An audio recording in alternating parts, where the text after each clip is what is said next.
అందుకే నమస్కారం. బంగారం వెండి విషయంలో నేను చెప్పిందే మరల ప్రూవ్ అవుతూనే ఉంది. పిచ్చి కామెంట్లు పెట్టినా సరే నేను ఆన్సర్ ఇస్తాను, ఓకేనా? ఎందుకంటే వెండి మొన్న పడ్డప్పుడు నేను చెప్పాను, అకస్మాత్తుగా పడింది, మేబీ అకస్మాత్తుగా పెరగటం వల్లేమో, బట్ వెండి అయితే పెరుగుతుంది, ఎందుకంటే వెండికి బయట అవసరం ఉంది అని. నిన్న ఏకంగా 9,000 పెరిగింది కేజీకి.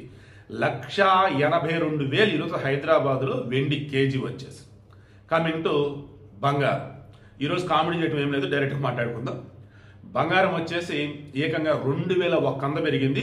22 క్యారెట్ గోల్డ్. మీరు చాలామంది చెప్పినట్టే తగ్గటం ₹1-2 తగ్గింది, పెరగటం ఏకంగా 100లో 1000లో పెరిగింది. అదే నిజం. 2,100 22 క్యారెట్ పెరిగి 1,17,100 ఉంది. 150 1,17,150 22 క్యారెట్ గోల్డ్ 10 గ్రాములు.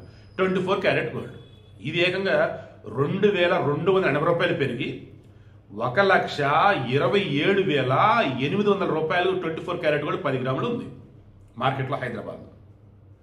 మరలా చెప్తున్నా, వెండి కానీ బంగారం కానీ మీ దగ్గర డబ్బు ఉన్నప్పుడు నా ఛాయిస్ అయితే బంగారం కొని పెట్టుకోండి. రేట్ ఖచ్చితంగా అయితే పెరిగింది. తగ్గుతున్నట్టుగా ఉన్న అంతర్జాతీయ స్థాయిలో ఏదైనా మార్పులు చేర్పులు ఉన్నా తగ్గినట్టుగా ఉన్న మరల పెరగటం అయితే ఖాయం. వెండికి సంబంధించి పెరగవచ్చు, ఒకసారి స్లోగా పెరగవచ్చు, ఒకసారి ఎంత పెరిగినట్టు సడన్గా కూడా పెరగవచ్చు. ఆల్రెడీ వెండి కొనుక్కున్న వాళ్ళు ఉన్నారే, వారికి మరలా చెప్తున్నా, మీరు ఒక రేటు పెట్టుకోండి. ఆ రేటుకి వస్తే అమ్మయ్య అమ్మేద్దాం, అమ్మేసుకోండి. లేదులే మాకు బోల్డ్ డబ్బు ఉంది, ఈ వెండి ఇంకా రేటు వస్తే అమ్ముతాను కూడా ఉంచుకోండి. But be practical. డబ్బు అనేది ఎవరికి ఊరక రాదు.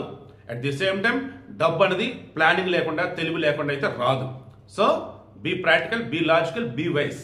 ఓకేనా? Be happy.